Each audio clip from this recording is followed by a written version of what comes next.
It was a fun day. I feel like I just got wrecked. Oh, man. Felt really bad, but it turns out we're only down like $2,000, which isn't so bad. We run for 12, got out 2. So that's good. We took an 8th place in a $600 tournament. It's like almost there. I think we've been pretty close in that tournament. I mean, I won it a few weeks ago, but we've been pretty close recently. It's tough when you're close. Close is almost good, but not quite. What else do we do? So we took 8th place in that for, I don't know, $3,000-$4,000, something like that. And then we also took 5th place in a $200 tournament. Last week, I was chip leader in the $1,000 tournament at the final table. 1 of 9. And I took 9th. That was pretty unlucky, to be fair. Well, I was 1 of 9 in the $200 tournament, too, and I took 5th. It's pretty unlucky, too. I get emails all the time from people. Man, I make the final table and I just seem to never win. What am I doing wrong? I don't think I did much of anything wrong. There's maybe a few spots where I could have been like a little bit more laggy, right? But it's like, whatever, you know? How did I do in the last tournament? 5th. Congrats to Louis Philippe. Louis Philippe took a 8th place or something like that as well for a nice slap on the rumpus. I think he cashed for 20 buy-ins for his 8th place. Pretty solid. It's almost good. Here's a Twitch stream where him and some other poker coaching students are streaming. Louis Philippe, type whatever it is, I forget it. It's twitch.tv/poker coaching students, I think. That's a lot of fun. They seem to stream a lot, so that's pretty nice. You all asked to have me review some triple barrel bluffs. Now, when I say a triple barrel bluff, I don't exactly mean literally bet flop, bet turn, bet river. Sometimes I mean check raise flop, bet turn, bet river, or something of that line. Also, there's a lot of spot where like double barreling is relatively similar. Like if you check raise turn and then jam river, that's not necessarily a triple, but it's certainly strong. And I mean, you can go through and comb your database for all of these, but I just literally use the triple barrel feature today. So we're going to go through some hands. No Limit Texas variety. All right, and I want to make this clear. I have no clue what these hands are about to show. I may get wrecked. I may win all the money. I don't know. Let's see. Folds to button. Seems like a nice spot to 3-bet, right? I would be making it 8 big blinds or so here, maybe 9 big blinds off our 60 big blind stack with the King-9 offsuit. Seems nice, seems nice. Opponent calls, flop comes Jack, 6-3. I have literal airball. This is a pretty nasty spot because it's very easy for the opponent to just have a Jack. And, yeah, we're just going to go for it, though. Obviously, in this scenario, whenever you're bluffing, you're essentially saying, we have all the strong hands in our range, right? Obviously, I have aces, kings, queens, jacks, ace-jack, maybe 6s, maybe 3s, though I flat those a lot. It's tough, though, because, like, in reality, I also have ace-king and ace-queen and ace-10 and ace-9 suited and ace-8 suited, ace-7 suited, ace-6 suited. Like, there's a lot of bluffs available, right? In general, when you want to triple, you want to pick the cards with the best blockers. But, like, what are good blockers here? There aren't really anything that's relevant. So we bet, opponent calls. Turns of 4 clubs. Do we attempt going? Why size up on this board? Because I want to be able to get money in by the river if I feel inclined. Oops. Let's try again. Yeah, we bet 10 on the flop. You can go smaller. I'm cool with smaller. You can go 8. You can go 6. So the turn we decide to go for it. Pot's 37. We bet 13. Ideally, we want to put the opponent in a spot where they feel inclined to jam with their good hands. Like right here, if the opponent does this jam with ace-jack or a low flush, that's great for me because then I don't have to bluff the river. So you can certainly go either way between betting a little bit bigger and a little bit smaller. Also, the nice thing about betting a little bit bigger is pot, if he calls, as he is going to go up to 63 big blinds, and I still have 34. If I bet bigger on the turn, we're just going to lack fold equity on the river, right? Like, say I bet 20 on the turn. Notice then we'll only have 40 left in our pot. And, it's a tough spot. Anyway, river's a 2. So the board's Jack, 6, 3, 4, 2. Pot 64, we have 34 back. I mean, this is just an obvious bluff hand, right? I mean, he could easily have, like, ace-high of clubs that got here that will obviously fold. He could have pocket 10s with a club, which is going to be in a miserable spot. He can have 7-6 suited. It's in a miserable spot. He could have the 5 every once in a while. It's actually kind of a tough spot to barrel because I should not have a whole lot of 5X, right? You wouldn't think. But the nice thing about this is that I definitely have all the nut flushes, right? Literally every nut flush I would play this way. So I have a lot of nut hands in this scenario, at least some. I would probably also still just value jam aces, kings, queens, and ace-jack. I know that may sound a little bit thin, but those are the best hand very often here. Just like I shouldn't have very many 5s, the opponent should not have very many 5s. They should have some sets every once in a while, right? But I think this is a pretty nice spot just to go for it. I wish we were just slightly deeper so we have a little bit more fold equity. Now, what are we trying to... Do we think... When in these scenarios, I want to ask, like, what am I trying to get the opponent off of? And is that a lot of their range or a little bit of their range? And, like, I don't think anyone folds a jack here if they're good. Now, I think in the smaller stakes games, a lot of people will actually find big folds with Jack X. I think that's nitty, but I don't think it's like impossible for that to happen. Matt taught us last week the small blind has the least flush has the least flush in 3-bet pots like this. Depends on what you're playing with pre-flop, right? If you're 3-betting literally every hand in your range besides maybe like medium suited connected type hands, we definitely have like all ace X suited, right? We have all ace X suited, we have all king X suited. This is a spot where the opponent would probably 4-bet ace king suited pre-flop and ace queen suited maybe. Maybe not, probably not, but I think we probably roughly have about the same number of bluff, or some number of nuts here. So I don't think we have like some huge nut advantage or anything, but it's just whenever you're looking at your range, you always want to ask like, do I have some realistic nut combinations? And we obviously do, right? If we just have we have plenty of nut flushes, so that means we get to have some bluffs. When we are bluffing here, funny enough, we either want to have like the ace of clubs in our hand, or we don't really want to have a club. I guess having club's fine. It doesn't really matter, I don't think. We triple. Think it's gonna work? Not today. He calls. Queen of spades, jack of clubs. Fine call. Like I'm not trying to get this hand to fold. And we lose. Matthew says, somebody called you down when you tried to triple barrel. What can you do? Well, sometimes you're going to lose. Hello from India, welcome. Do you play high rollers, like 10K and 25K? Those don't even count as high rollers anymore. Now high rollers are 100Ks and 300Ks, etc., etc. Please wave. Hello!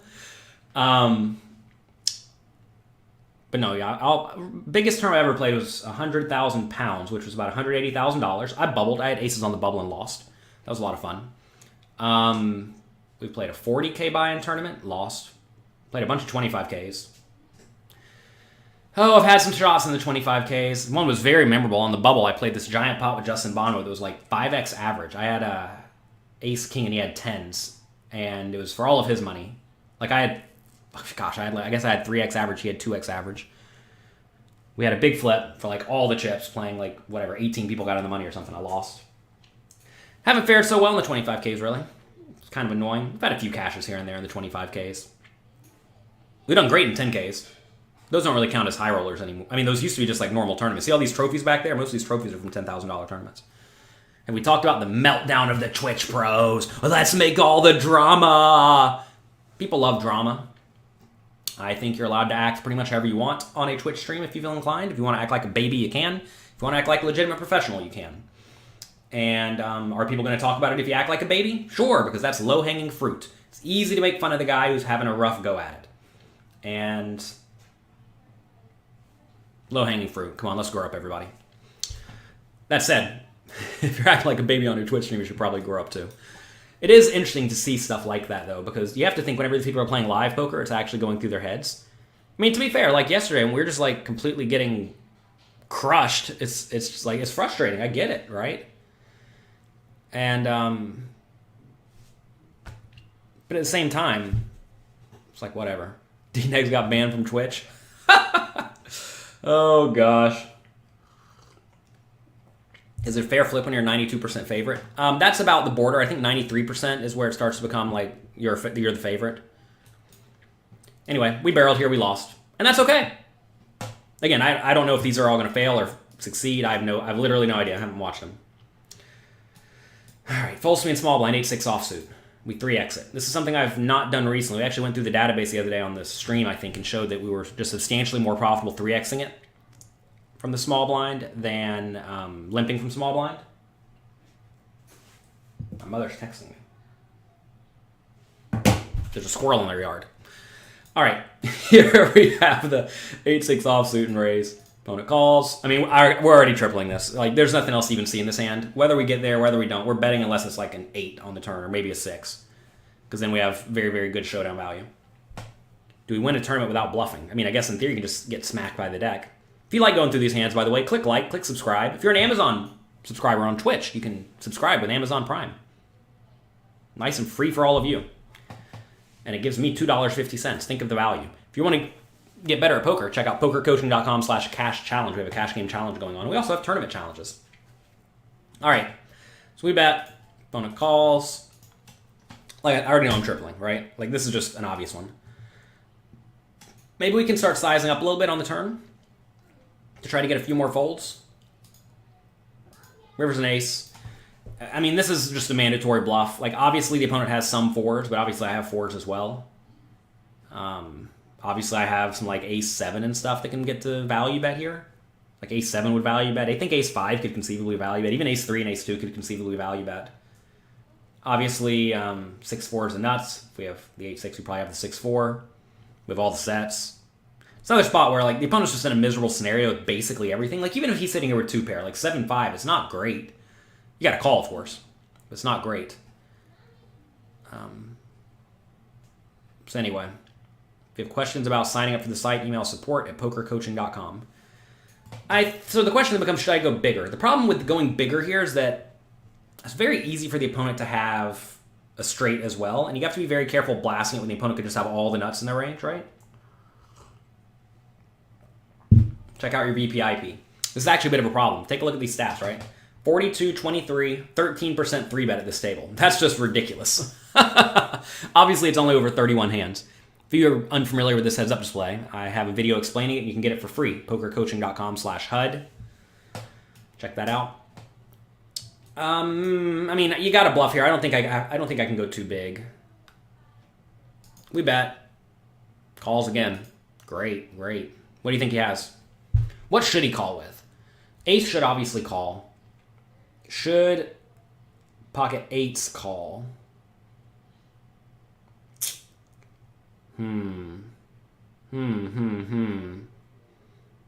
Pocket 8s should not call, I don't think, because it blocks the 8-6 and the 9-8 and the 10-8. Or the, blocks 9-8 and 8-6. So 8 should not call. What about a 7? Should a 7 call? Like, a 7 should be more inclined to call than an 8, funny enough, or than 8s. You really don't want to block the bluffs here. Whenever you're trying to find your hero calls, you don't want to block the bluffs.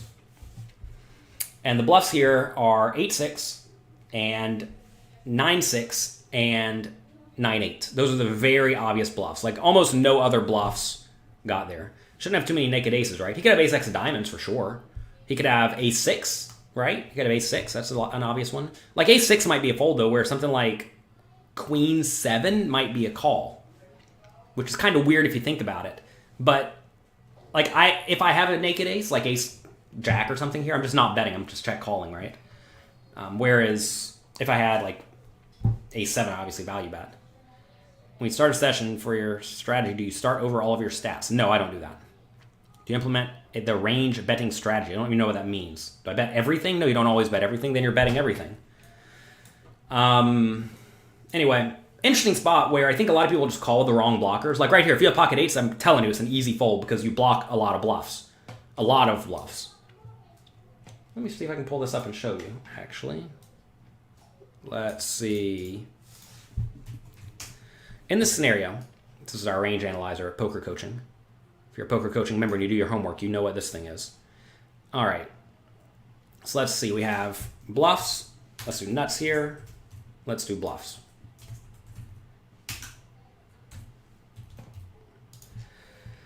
Okay. On the river, what did I say my bluffs were? My bluffs were 9-8, 9-6, and 8-6, right?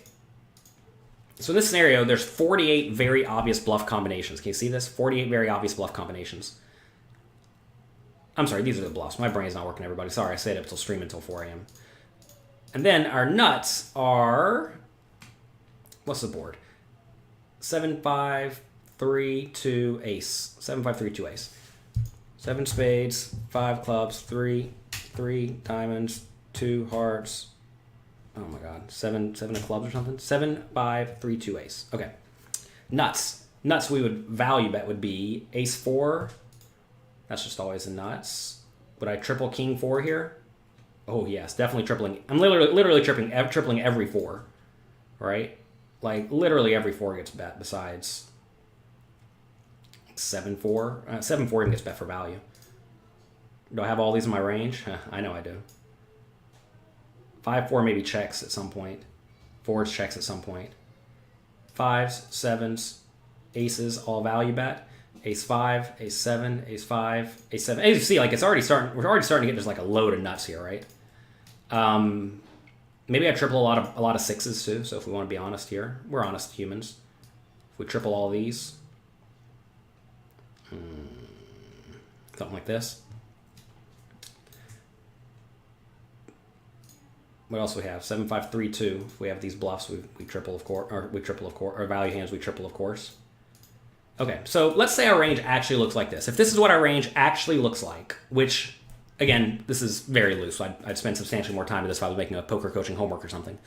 But if this is what our range looks like, it's a scenario where our opponent has an easy call, right? Because I have 58% bluffs, right? But what if we add in 2 dead cards? What if we add in 8 of diamonds, 8 of hearts, if that's what the opponent has, right? Now, you see that removes some number of combinations. Now, what if I don't bluff all of these king X? Maybe I check the king X. Right? Say that happens. Now, you see, we're starting to get to, a roughly balanced scenario. In this scenario, I probably want to have like 60% value, in theory, to be balanced. But you see, if my opponent has the 2 8s, it makes it to where I have just a few more nut hands in my range, right? When they have 2 8s, I go from 33% bluffs, or 36% bluffs to 33% bluffs. That may not sound huge, but it actually does matter a decent amount. And again, like if we just start removing some of these random 6s from our range, because maybe I don't triple all of them, although I'm telling you I probably do. If we don't triple all of them, you see this impact of the 8 is going to become even more valuable, right? So you see now it sounds like 28%. So if we're not bluffing every 6, and we're always value betting like good 2-pair and better, it starts to become like closer to a fold if the opponent has the 8 and the 8. However, what if the opponent has like a queen and a 7, queen of spades, 7 of clubs, right? So let's say they have the queen of spades, 7 of clubs. Now it actually tilts things back in their favor. Like they'd rather have the queen 7 in their hand because now I'm more likely to have the bluff because they don't block any of my obvious bluff hands. So anyway, blockers here are important. So like pocket 8s is an easier call than queen 7. Notice pocket 8s and pocket queen 7 lose to the same exact hands in this range, right? So it's not like they're getting value bet thin or anything like that. Oh, we have some new subscribers. Welcome. Twitch.tv/Jonathan Little. Use your Twitch Prime. It's free. Thank you for subscribing, everyone. Sorry, I don't exactly know who's subscribing. Maybe Sled Snowman and you know who $signs. You know who 222. Anyway. If I'm bluffing too often here, it's an easy call. The neat thing is it's very easy for me to have all sorts of nut hands here, which is good. But, I mean, in theory, I'm bluffing here too often. And I think that's okay to bluff here too often. Anyway, we jam, of course. Or did we jam? No, we didn't jam. We bet almost pot. He called. King 7, good call. So there are a lot of spots where if your opponents are a bit of a calling stations, they're actually going to wreck you if you're tripling too often. How tall am I? I am 3'2". I'm standing up right now. All right. Here we have pocket 3s. Again, I have no clue what's going to happen in these hands. Hopefully I just don't look like a stonefish. Oh, God, I remember this one. This is our boy, Joseph Chong. I think Joseph Chong thinks I'm a little bit tight. He's not going to think it after this hand. This was a well-played hand by him. This was in the $1,000 buy-in tournament, I think. All right. We bet. He calls. Turn is a queen of diamonds. Do we triple? Like right here, you kind of have to make the decision if you're going to triple or not. Again, obviously I have all nuts in my range. That's pretty tough. I mean, look, you don't have to go for it here. I think going for it here is very aggressive. But we are trying to find more triples. I was told by my poker coaches, yes, I have coaching as well, to triple more. More. Triple until it fails is what it amounts to. Started falling apart this session. We had pretty poor EV big blind per 100 this session. To be fair, I mean, we also ran bad. God, they kept making the backdoor flushes. Like, literally every hand they made backdoor flushes. Is it better to block or unblock the diamond here? I mean, you'd rather have king of diamonds in your hand just to make it harder for the opponent to have the nuts, but like a random 3 of diamonds doesn't make much of a difference. We bet, opponent calls. Notice we have nice pot size bet on the river. River's great. I have lots of 10s available. I have lots of flushes available, at least some flushes available. Easy all in. He calls. He has 8-7 of diamonds. Very good play by the opponent. This is a scenario where you definitely don't want to be raising with the flushes, because if you raise the flushes on the turn, you make it impossible for your opponent to bluff. This was, like I said, this is $1,000 buy-in tournament. The opponents all play well in these. That said, I do think this is certainly a reasonable bluff. If we decide to bet the turn, you got to bluff the river. So that's fine. Can I wave at YouTube? Hello, YouTube. Hello. Why does everybody want to be waved at today? Everyone wants to be waved at. What do you suggest about playing against people who do not fold? Then value bet. Duh. Like right here, I thought the opponent was actually kind of nitty against me. Like these are actually kind of nitty stats the opponent has here. These are certainly not maniac stats like you think he plays after watching him at the World Series of Poker final table. But these are kind of nitty stats. And again, someone who's with kind of nitty stats, who I also played a lot with in live poker, and I think he thinks I'm kind of nitty. You should be bluffing way more often. You can't sit back and wait for the nuts every tournament, right? No, you don't wait for the nuts. You value bet thinner. So stuff like right here, if I had a 10, I'm definitely value betting river, even though I could lose, right? If I had a set, I'm definitely value betting, even though I could lose. So you want to be value betting thinner. Like in that previous hand, I said you want to value bet like ace jack on the river, because the guy's calling with a 7, right? If the guy's going to call you with a 7, then obviously you value bet thinner. All right, let's see if just literally every triple barrel is going to fail here. Oh boy, here we have a doozy. 6-5 offsuit in the small blind. We raise. Yuck. This feels so gross already. Flop comes. This is also in the $1,000 buy-in tournament. I have intel. This is like literally one of the best players in the world we're against here. Okay? Keep that in mind. Probably don't want to be bluffing him. We bet flop. Notice here, I have all the good cards in my range. I would definitely raise 3x with literally every best hand in my range, right? So this board nails me. And you got to think he's going to jam pre-flop with all the best hands besides maybe like aces and kings, right? So I have a severe nut advantage here in my mind. Now, obviously we have some total air balls too, like this. But we also have a lot of nuts. So we bet small. Notice here, if we're going to be tripling this, we definitely want to be betting small. Because when we start betting big immediately, it allows the opponent to fold out a lot of the garbage that I want him in with. Like I want him in here with a random jack, and I want him in here with a random like 10-8 or something, right? Whereas if you just bet 4 big blinds on the flop and jam the turn, he might just feel like hearing it off. So you want to make sure you can get in 3 bets as opposed to 2. A lot of people just like bet 2/3 pot every time, and that's a big mistake. You always want to think about how the chips are going to go into the pot, how it's going to line up, right? Anyway, we bet. Opponent calls. Turns a 3. Do we try? Feels awful, doesn't it? Definitely go small here, right? Because again, you want to make sure you have fold equity on the river. If you bet 6 on the turn and he calls, you only have 8 left. 8's not going to fold into a, whatever it'd be, 30, 20, 27, 26 big blind pot. So you want to bet tiny on the turn. You're going to get called a lot on the turn. Don't forget this. I think a lot of people think, well, if I bet the turn he calls, he must have something good. And maybe, but at the same time, if you bet small on the turn, he should call you with a very wide range. And if he's going to call you on the turn with a very wide range, what does that mean? Well, it means you should triple, right? It means you should triple. A lot of people just bet the flop in the turn or just bet the flop and then give up every time. And that is a substantial mistake because then you're just very easy to play against. Anyway, river's the queen. Beautiful card. Easy all in, right? What do you think? Obviously. Easy all in. At this point, yeah, you could have a random jack, but like so could I.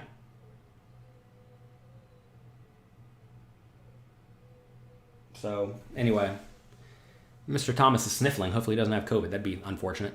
Can't you just check turn to have fold equity on the river? No, because that makes it easy for the opponent. If the opponent's sitting here with a king and it goes check on the turn, he has an easy call on the river. Why wouldn't we check an ace on that flop? Because we want to get money in the pot.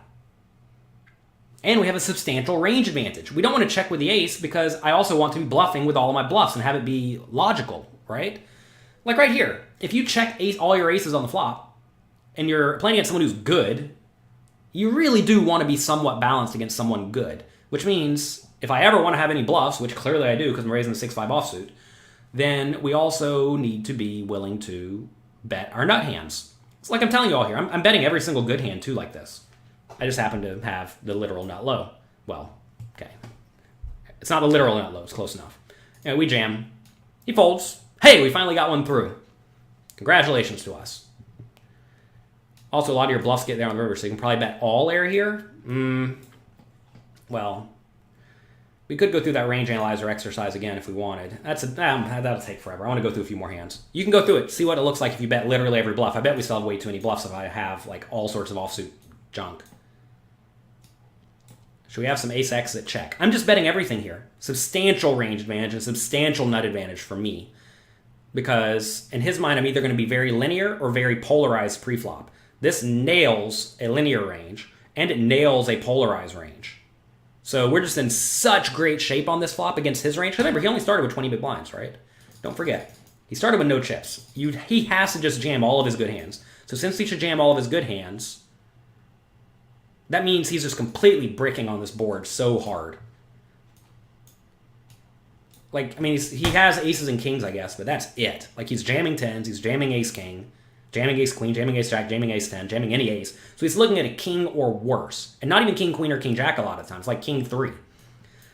And 10-9 and stuff like that. So, like, he's very, very, very, very capped. What level are the majority of good players on to be taking note of your balancing? It doesn't matter what level they're on. What matters is, are they going to play properly? The nice thing about playing a good, fundamentally sound strategy is you can just ignore what your opponent does. And you'll crush them. Because whatever they're doing is not GTO. If you play closer to GTO than your opponent, you will definitively win money off of them if they are not also playing perfect GTO. So if that player is playing perfect GTO, which maybe is, maybe isn't, but if he is, and I'm not, like this I'm over bluffing, he's going to crush me. However, I do think people overfold in tournaments. So then you start seeing these adjustments, right? Good players won't let you 3-barrel. They'll put in a raise on the turn to slow you down. What about when I have the nuts? They're just going to lose their stack every time I have the nuts? You don't lose your stack every time you have the nuts. That'd be very bad. All right. Jack-9 suited. You don't have to raise this. Doesn't his range include queen-jack? Sure. Ace-9? No. He's definitely jamming ace-9 pre-flop every time.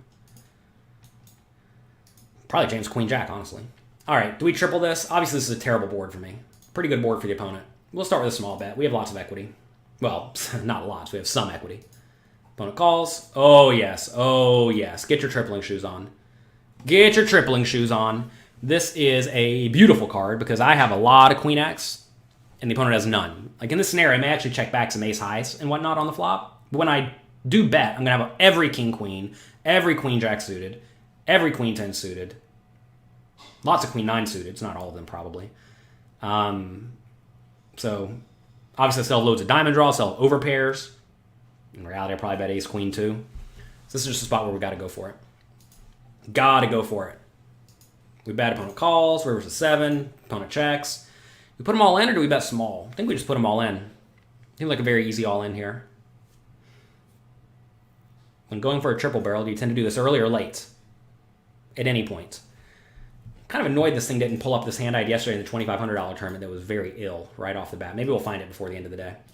We do go for the all in here. Right here, I would definitely jam some of the best hands for value. Aces, kings, queens, 6s, 7s. I don't know if I bet 7s on the turn. Probably still do.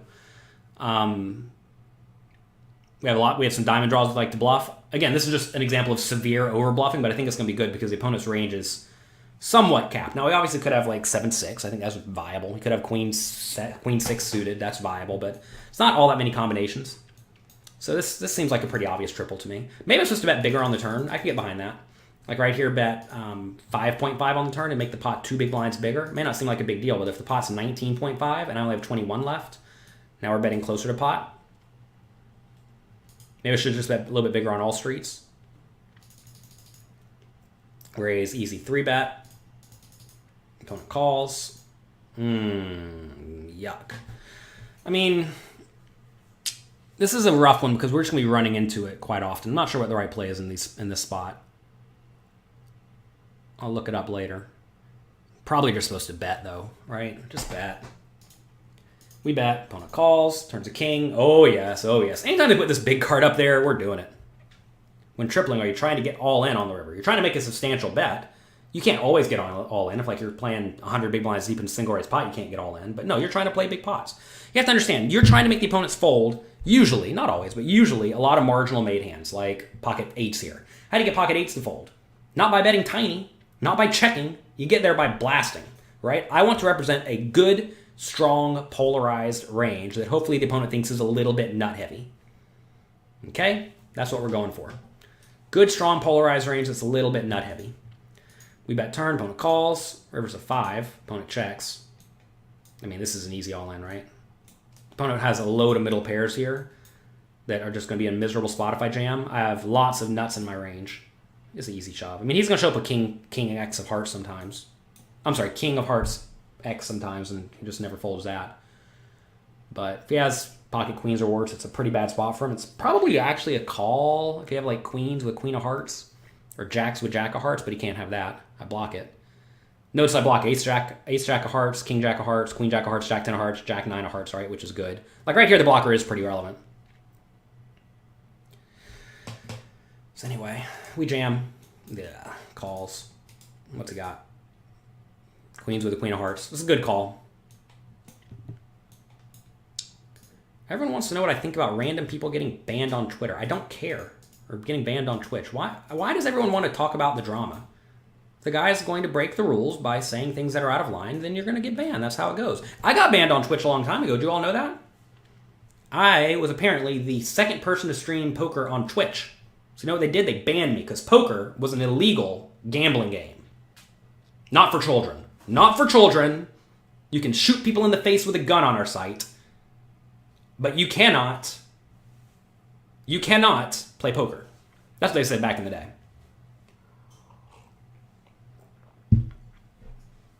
But then they changed their mind with the third person because Jason Somerville apparently got famous off of it. So we were a little bit ahead of our time, as often is the case.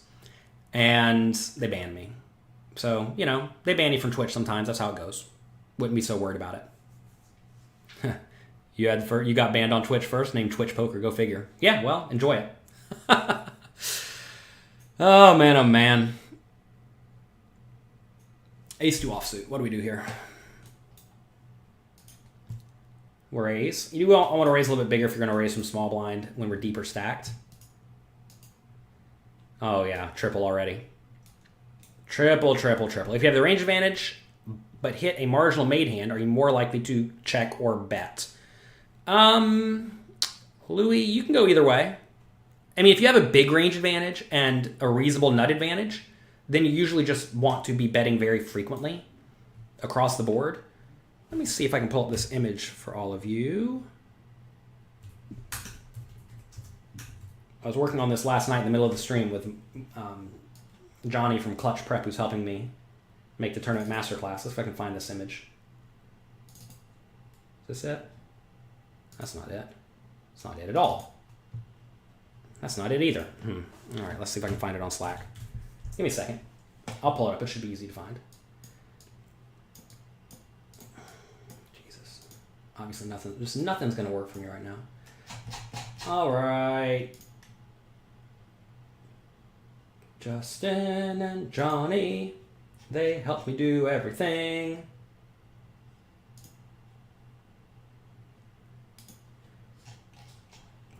Man, I was incompetent last night. Were you all here last night? Oh my God, I was incompetent. Late at night, I was trying to put together a sentence, like reversing sentences to make them negatives of each other. I couldn't do it to save my life.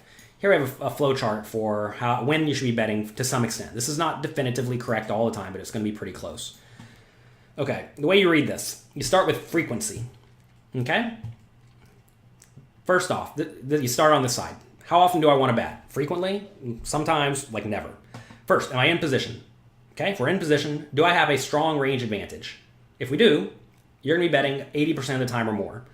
Usually you have a strong range advantage on high card boards, paired boards, etc. However, there's this weird exception where if you lack the nut advantage completely, you bet less often. Fine. Do I have a moderate range advantage? If that's the case, we defined what strong, moderate, and weak are earlier in the course. If we have a moderate range advantage, you usually want to be betting 40 to 80% of the time, give or take. If you have a weak or no range advantage, you want to be doing just a low to checking. Okay? Just like no checking. Okay. Now, if we're out of position, you very rarely have a range advantage when you're out of position because the button caller or cutoff caller has something pretty good. If you have a moderate advantage, you're betting, in the medium amount of the time. You're basically never betting always from out of position. And then if you have no range advantage, you're doing a lot of checking. Okay. Funny enough, like you see Queen, Queen 5 really good for in-position pre-flop raiser. Queen, Queen 5 is actually very bad for the out-of-position raiser because the pre-flop callers in position have a whole lot of Queen, Queen, or have a whole lot of like Queen X in their range, right? Whereas like Jack 6, 6 is actually fine for the out-of-position raiser. So kind of neat stuff happens when you compare the ranges. So now we decide if we're going to bet. We're going to bet. Now I want to ask what size do we want to bet? And we discuss which hands to bet with elsewhere. We discuss how to break that down. Anyway, do we have the range advantage? If we do not, bet large because we're betting polarized, right? When we are betting, we're betting polarized. Do we have the range advantage? Yes. Okay, now, do we have the nut advantage? If we have the nut advantage, we go down here. If we do not, no, bet small. When you don't have the range advantage, usually you want to be betting on the small side. Okay? If you do have the range advantage, now you want to ask how well does the opponent's range connect to the board? If it does not connect well with the board, like on ace 7-2, you want to be betting small. If it does connect well with the board, you want to be betting big, like say it's ace, king, queen, meaning if they have anything, it's going to be something pretty good. So anyway, that's how this works. Why do you have the nut advantage in the big blind, in the blind versus the blind scenario? Would their range be fairly similar? No, because the in-position player is going to 3-bet a lot, right? In this scenario pre-flop, this guy's going to 3-bet all of his good hands, whereas I'm just going to raise my good hands. So I have all the good hands in my range. This opponent does not have the good hands in their range. We've been playing any of the big things online. We've been playing on the illegal gambling sites in America. So no. Is a new book an audiobook? Not yet. All the audiobook places are closed. Will I review myself reviewing other people's streams? No. Okay. That's me coming in the tournament masterclass soon, as soon as I get the thing done. It's taking forever. We'll get there eventually. Anyway, triple already. I already know I'm tripling this. Like, duh. Come on. This is an easy one. Jack on the turn's terrible. Like, terrible. But whatever. We have the best card. We had a bluffing flow chart we made yesterday, too. Let's see if I can find that. Where is it? Where is it? Let's see. We decided we're going to bluff, okay? Well, maybe we decided we're going to bluff. Is the opponent capable of folding? If they're not, then don't bluff. If yes, then bluff. Do I lack showdown value? Yes, then bluff. We don't know about this one on the top. Do I have many value hands in my range? Oh, yes. Okay, then bluff. Are my blockers highly relevant? Yes, then bluff. Does my bluff tell a credible story? Yes. Okay, good. So we're definitely bluffing here. We have 4 yeses and a maybe. Easy bluff, right? Next, sizing. Do I lack showdown value? Yes. So bet large. Does my opponent have many marginal made hands like a queen? Yes. So bet large. Do I block many nut hands? Yes. So bet large. Am I trying to get the opponent off a strong hand? Queen or like a whatever the other card is? Yes. So bet large. Am I representing a nutted hand? Yes. So bet large. So like this is beautiful, right? Everything lines up for yes here. Yes, yes, yes, yes, yes, yes, yes, yes. So we're definitely just going to be blasting it here. All in. All in. 2x pot. Any resources for playing late in tournaments? Check out pokercoaching.com. Especially sign up to pokercoaching.com/premium. Watch the work by Michael Acevedo. He has loads of stuff on shallow stacked play. It's very, very beneficial for you. Am I trying to get a jack to fold? I'm trying to get a queen to fold. Probably not going to fold a jack, but it definitely puts him in a miserable spot. Does multi-tabling mess up your ability to know how your opponents are playing? No, we have a heads-up display. See all these numbers? It's like I'm a wizard. It tells me what all these numbers mean. Or I know what all these numbers mean, and that tells me what my opponents are doing. Watch me stream. I streamed literally 16 hours. What I did, 14 hours yesterday?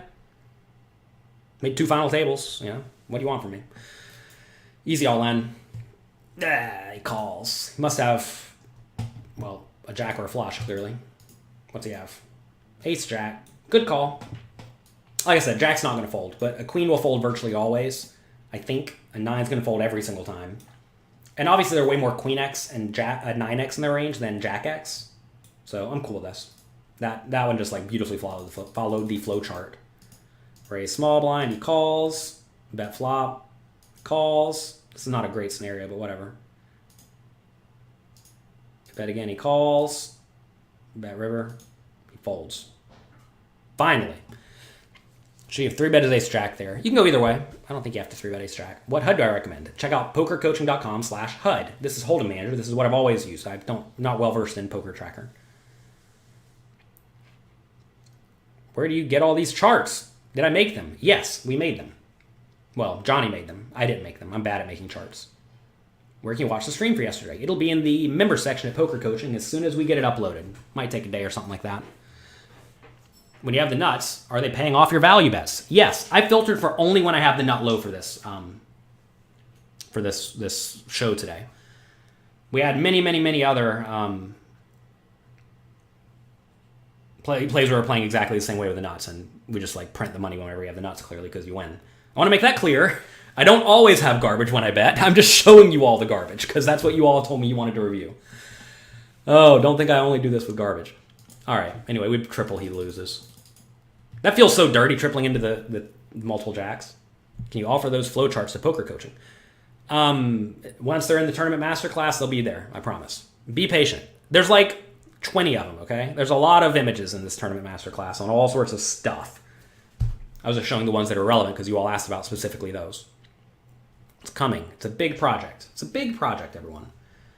We're not making 6-hour courses and trying to charge you $1,500 for it. We're going to make, 50-hour-long courses with loads of quizzes, final exams, etc. And, we'll charge $100 for it. After seeing this is clear you're not bluffing enough. You're probably not. Most people aren't. Which is why you should be overfolding to some extent to a lot of people, because most people are not overbluffing. And if everybody knows to overfold, you know what you should do? You know what you should do if they're all going to overfold? You should blast them like mad. As we do. Opponent raises. We put in the 3-bet. Whatever. Glenn, there's some setting. If you have any questions about Hold'em Manager, send an email or message Poker Tracker support or Hold'em Manager support. They'll help you. When's the release date? When it's finished. You have done the updates over the last few months. I don't know what that means. B3. Gross spot, but whatever.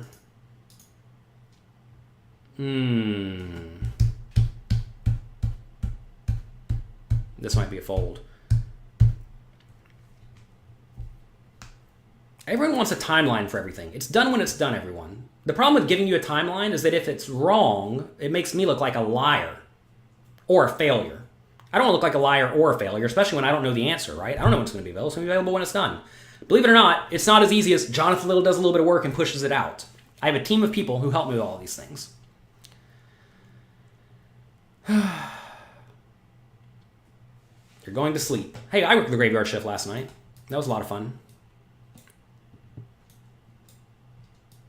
Should we make these plays in small stakes tournaments? You should be making these plays more in small stakes tournaments than you do high stakes tournaments. Yeah, Hold'em Manager doesn't work for Max. We gave Poker Tracker instructions at that website. Are the lowest stakes games the softest? Of course they are. Where the opponents play poorly, that's where you're going to win the most money. This is nasty, but I think it's fine. Let's see if this one fails too. Oh my god, what a terrible river. What a terrible river. Cool spot. Obviously I have lots of kings in my range. Brutal. Whatever. Whatever. It feels so bad bluffing here, right? It would be insane to bluff. Why 3-bet a guy who's on the button with 0% 3-bet, or 0% folded 3-bet? Because we only have 29 hands. This 29 hands is irrelevant here. It's important to make sure whenever you're using heads-up display, you keep track of the number of hands that they have. 29 is nothing. Right? You have to know how to use a heads-up display. This is what a lot of people do wrong. They just don't know how to utilize it well. I've been using this thing for 10 years. I know how to read it pretty well. You're looking at the wrong HUD. What were we even looking at? It's not this guy either. There's only 49 hands on this guy, too. Triple, triple, triple. 10-6 offsuit. Oh, yes. Gut shot. Ship it. Easy turn bet. Anytime they put the overcard on the turn, you just got to go for it. Yes, yes. Do you feel the power when it comes overcard, overcard? Overcard, overcard. Oh, beautiful. This is easy all in. Cool spot for the opponent. With like, say, I mean, this is tough for the opponent because they have a whole lot of like 9-8 types hands, right? You just got to fold, man. Just got to fold a lot here. Now, obviously, they're going to have two pairs, too, with the ace, like ace 9, ace 2, ace 7, but this is just a clear bluff. This is the most obvious bluff. Like, some of these are obvious and some of them are nasty. Like that, this is an obvious bluff in my mind. If you're going to raise pre-flop, you're tripling here. If you're not tripling here, you're screwing up a lot. This is obvious and mandatory, okay? That bluff's mandatory. This bluff is not mandatory. This pre-flop 3-bet's not mandatory. This flop bet's not mandatory. This turn bet's not mandatory. This river bet feels horribly bad. Okay? Like, this is a nasty spot. If you don't take this spot, I don't have a problem with it. But you got to take this spot. If you're not taking this spot after raising pre-flop, now you don't have to raise pre-flop. If we limped and the opponent checked, we would be betting as well. When you flop a gut shot and it's 2 overcards, as Louis Philippe says here, it's licensed to kill. There you go. Bam, bam, bam, all in. See ya. Let's go through one more. I'm going to try to find this insane hand I played yesterday in the $2,500 tournament early in the day. Some of you say, are you only doing this in the late stages? Oh, no. We just do it right off the bat. We have a gut shot.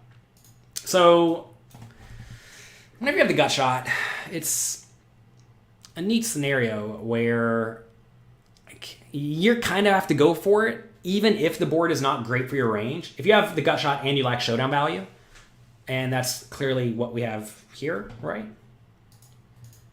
So we know we're just going for it. I guess if like the turn's an 8 or a 6 or a 5, we may not go for it, because then that just nails the opponent's range and completely misses me. Easy bet on the river. Should I? So this is a cool spot. If the river's like a queen of spades, I should be betting bigger. This is a scenario you may not fully understand, but in reality, I actually don't have very many flushes anymore. Because a lot of my flush draws were the ace-high flush draw, but now obviously I don't have those, right? So if, like I said, the river's a 2 of spades, I could have ace, king, queen, jack, 10, 9, 7, 5, 4, 3, right? It's a lot of flush draws. Plus king, queen, queen, jack, jack, 10, jack, 9, all that, right? So we have loads of flushes if the river's a 2 of spades. But when the river's an ace, we just lose all of those ace-x. It removes like half of my flush combinations, if not more, right? So when it removes half my flush combinations, I can no longer bet giant too frequently here. This still might actually be a hand to bet giant with. Like, say I had a spade in my hand, like a 10 of spades especially, it's probably okay to bet giant. But I think with no spade, you probably don't want to. Because you have to think about the opponent's range, right? The opponent has just loads of spades in their range. They're going to defend pre-flop with lots of spades. They're going to check call or check raise in one of the two. So you have to be careful here. But again, overcard, right? Common pattern. License to kill. Opponent folds. I'm trying to find one where I fail so I can go out feeling sad. Easy raise, opponent calls. 3-way pot here. Definitely triple, though. Kind of gross because the opponent could have a king. Ace, license to kill. There you go. Blah, blah, blah. Easy all in. Opponent folds. Easy. Easy peasy. Look, again. It's funny enough, we're actually seeing this common pattern of, like, overcards come. I'm just, like, a million times more likely to bluff.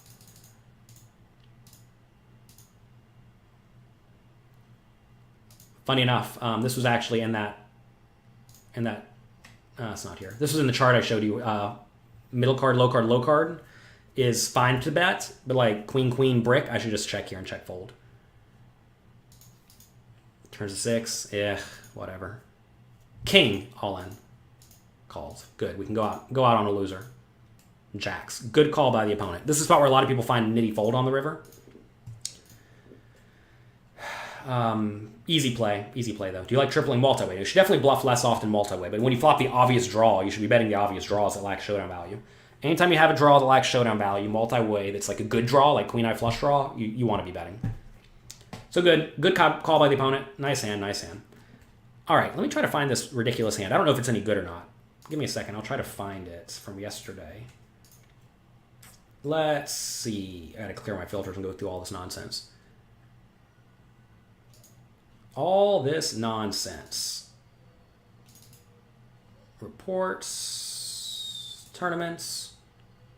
You bluff less often with a nut flush draw. Yeah, typically I do.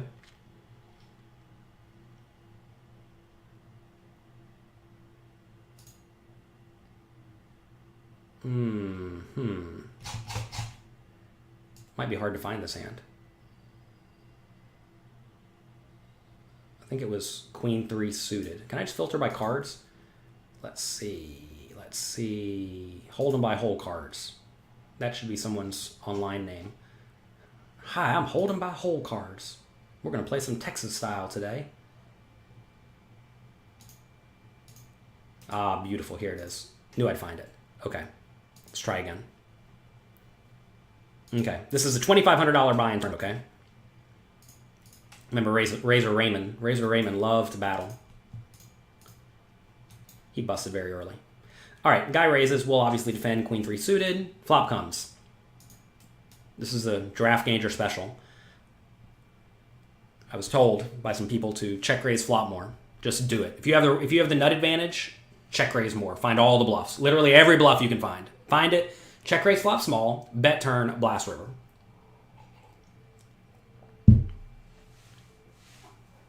Well, is this a draw? What do you think? Does it count? I already told you what I'm going to do. Kind of spoiled it for you.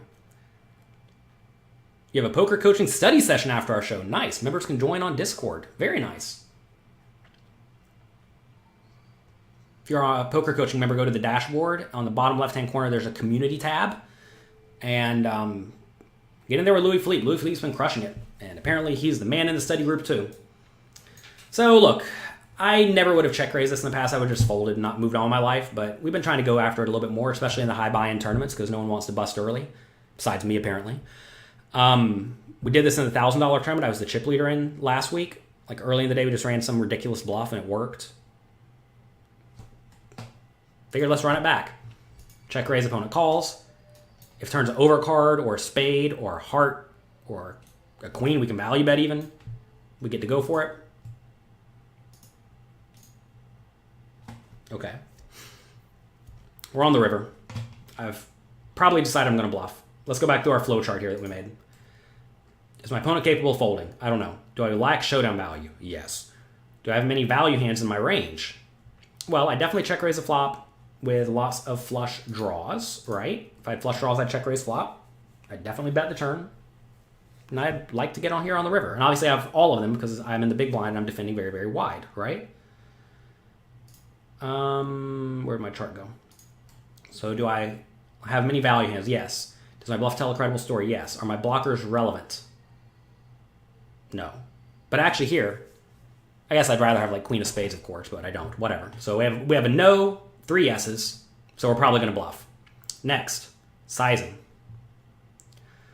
Do I have 0 showdown value? Yes, so bet large. Does my opponent have many marginal hands? Yes, so bet large. Do I block many nut hands? No, so that's a reason to bet small. Am I trying to get the opponent off a strong hand? Strong enough. This is kind of in the middle. Am I representing a nutted hand? Yes, so we have 3 yeses and a no. 3 yeses and a no, 3 yeses and a no equals... What do you think? What do you think that's going to equal in Jonathan Little's brain?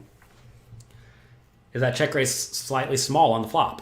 Purposefully, yes. That was the exploit. Slightly small check raise people think is very strong to some extent, and then you can triple. Bluff large. Pot it.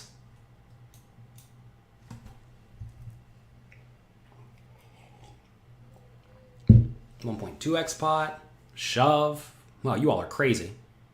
You don't just check fold? Why not just check fold? This is a scenario where you either want to bet small or you want to bet big. Because when you bet small, what's going to happen is you'll get your opponent off of like random 7x.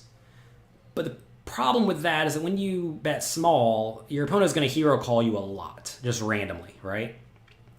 So I'm always betting big here. I can already tell you that. Yes, he has some flushes, but again, think about his range, right? He's just lost a lot of his flushes because the ace came, right? We just discussed this concept. He loses all of his aces where I still have a lot of flushes.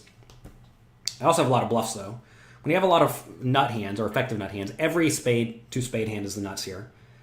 You get to bluff with lots of bluffs. I obviously do have stuff like Jack 8 and Jack 9 here, which would love to bluff. There's not a whole lot of very obvious bluffs, though, if you think about it.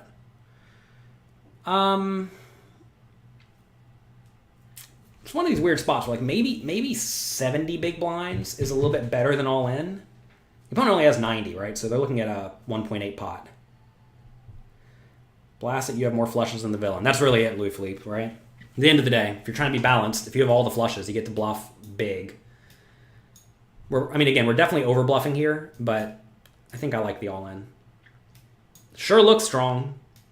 And don't forget as well, this is the venom. It's a big deal because what do Americans want in their face? Venom. I want to drink all the venom. The logic of that poker site is asinine, isn't it? Can you imagine what... They do a lot of things right, like paying the shills $1,000 a month to promote them to their few followers. But they do a lot of really dumb stuff too. Anyway, it's not a good poker site. Don't play on unlicensed, unregulated, illegal gambling operations with money that you are not afraid to have stolen. That bag in the venom. No. We busted with like 2 levels left in the day. I had the ace jack against the 5s, and it came ace king 5. And I only had, it was a 3-bet pot, I 3-bet. So when they drill a set on you in the 3-bet pot and you make top pair, you're playing. Anyway, I think all in is fine. Why not pot it and save 60 big blinds whenever they rejam? Pot's 55, and they only have 92. So they have 1.8 pot. Plays 12 hours, then bust. It's the worst feeling. I don't have feelings. Don't stress yourself out with things that are irrelevant, like your feelings. Okay. Are you putting those flowcharts on the site? Those are all going to be in the cash to game or the tournament masterclass whenever it's released. Whenever it's released. Feelings and poker don't mix well, indeed. I do think maybe like 65 is the same because he's never folding a flush, right? But I really want to have happen here is I want the opponent to fold out 2 pair and random ace. Like say the guy does have ace of hearts, jack of hearts, right? I really want that to fold. And that's actually a real hand he could have, right? He could check, bet flop small, get check raise small float. Got to call the turn bet. Here you are. You have that ace, right? So Scrag gets it wrong. I don't have feelings. I do have feelings, but I just don't care about them, right? That's the difference. You have to understand that all the things bouncing around in your head are not things you have to react to. You can just observe them and let them go. Just because something pops into your brain doesn't mean you must do it. It's okay. It's okay. When you jam here with your flushes, you want the truth or no? In reality, I'm going to be betting small with the flushes. This is 100% bluff when I bet big. Don't tell anyone that's the secret. Shh, shh, shh. We're going to have to edit this out. In this exact tournament, when I'm all in here, it's literally going to be all bluffs. Now, I may have king, queen of spades, or king, x of spades, right? King, x of spades, I could jam, but I'm not going to... I'm not going to be jamming the, 9-8 of spades here. Online poker's a scam. What's a scam mean? Each table is a server. They eliminate people to close tables and save money. What? What? You know it costs them no money to run the game once they have it loaded up, right? Once they load up the game, once they make the poker site, that's the giant cost. The giant cost is not the actual running of the site. That's almost free. Whenever you have a lot of businesses that are, running on unpaid machines, as Natty here very clearly says, all the costs are getting customers and holding on to customers and setting up the site initially. That costs a ton of money, in theory. Not even today, because now you can just buy skins of poker sites for $30,000, and that's all you need. I'll tell you what ACR does. Buy a skin of a poker site for $30,000, get a $100 business license in Costa Rica, get a closet, get a marketing person, and get an engineer who clearly is not very good at his job. Did you see the stream yesterday? We were disconnecting left and right. They need a new engineer. All he needs one. A good engineer costs $100K a year. It's all you need. I have an engineer, and I'm sure I don't make it. I probably make less money than ACR rakes in a day. All right. Anyway.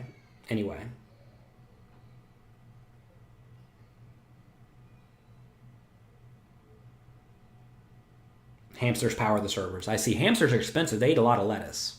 Yeah, so maybe you're right, Doc Jax. Maybe it actually is expensive to run the ACR servers because if you have... How many hamsters does you think it takes to run a server? 10? 8? Something like that? Maybe 8 hamsters per server. How many servers do you think they have? I mean, clearly ACR is drastically under servers. So they probably have, 30? 30 times 8 is 240 hamsters. How many heads of lettuce does a hamster eat a day? Like one head of lettuce. So you have to get 240 heads of lettuce a day. How much does a head of lettuce cost? I don't know how much a head of lettuce costs. $1, $2, $3? Let's say it's $2. That's $480 a day it costs if they run off of 240 hamsters. $12 for a head of lettuce? No, come on. It doesn't cost $12 for a head of lettuce. It costs like $2 or $3, right? So $480 to run the servers each day for America's Card Room. I mean, to be fair, it goes down all the time. They really need to rally like 1,800 hamsters. Feed those hamsters that mutant cucumber and save money. Yeah, indeed. Oh my God, 38,900 hamsters? Whoo, that's expensive. That's expensive. $38,900 times 3 is $100,000. Holy moly! I don't think that. Maybe they found a more. Maybe they found a better way to utilize that and get energy than hamsters. There's probably a better way than hamsters, right? Like maybe coal or nuclear power. Then it would cost like $1, right? Because that's actually what it costs is $1. All right. Anyway, we go all in here with the Queen 3. You think he folds? I did not make day 2 of this tournament.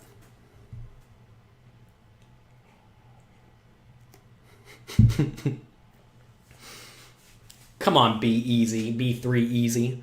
This is a family-friendly show here, okay? Is it 5 free days for premium? I think it is. PokerCoaching.com/5 free. Check it out. 2 pair calls. I think 2 pairs is an easy fold here, actually.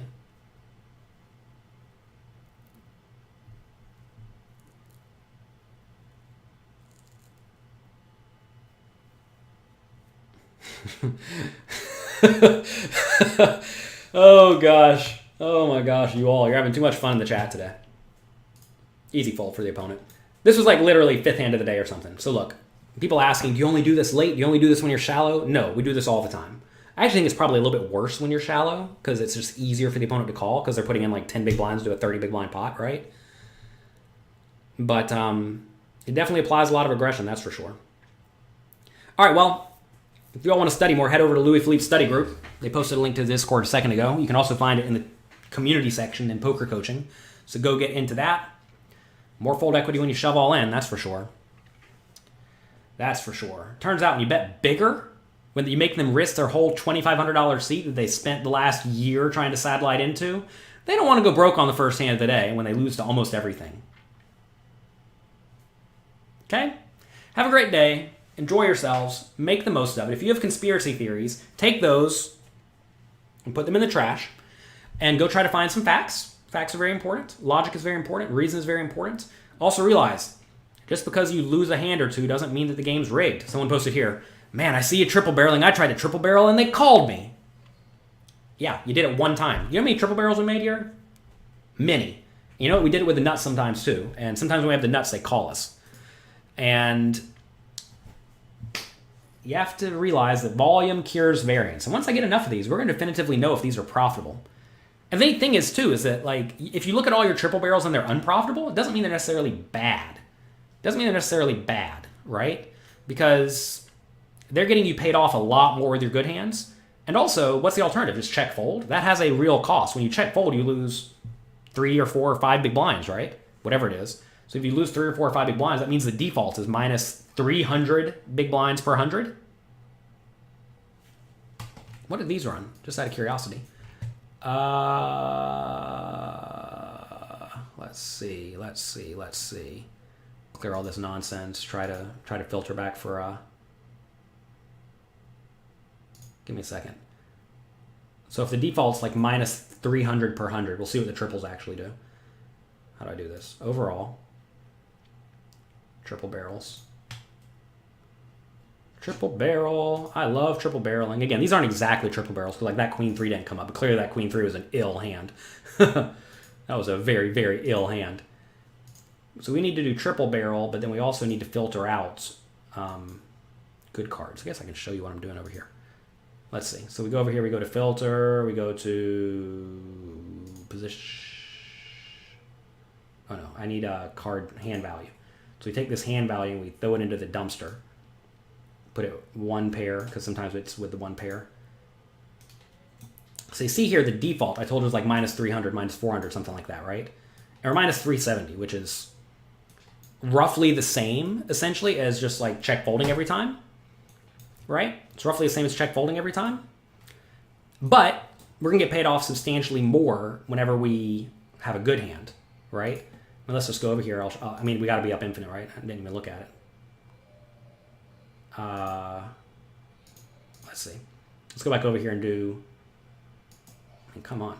Let's go back over here and change to any hand. So we're basically break even compared to check folding whenever we... Man, is my brain not working? Where's hand value? Am I like missing it? What in the world am I doing wrong here? Oh, here we go. All right, let's go over here and put this on the max. Nothing's working today, everybody. Sometimes things just aren't going to work for you. There we go. Okay. Oh, okay. Now we went 1,273 big blinds per 100. You know what's funny, too? We had 60 triple barrels. We had 60 triple barrels here, everybody. That means 60 were the bluffs and 30 were the nuts. That's substantially over bluffing. And look, we're printing money. 1,273. We are printing money here. So anyway, that's going to be it for today. Hope you have a great day. Hope you enjoy yourselves. People who think online poker is a scam are in denial. I do agree. People who think online poker is a scam are in denial. Have a great day. Enjoy yourselves. Make the most of it. I hope you have a fantastic day.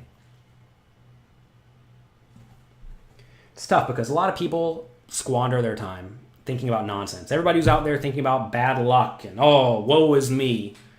The man's out to get me. Maybe the man is out to get you, but at the same time, you have to protect yourself. Be smart. Don't do things that are definitively bad for you.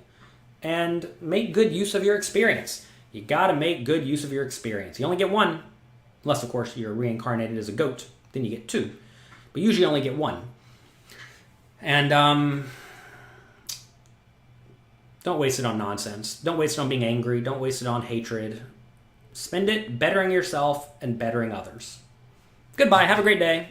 I will see you all bright and early Wednesday morning, 9 a.m. for another episode of Little Coffee. Click like, click subscribe. Check out pokercoaching.com/cash challenge. Click like, click subscribe. Bye-bye.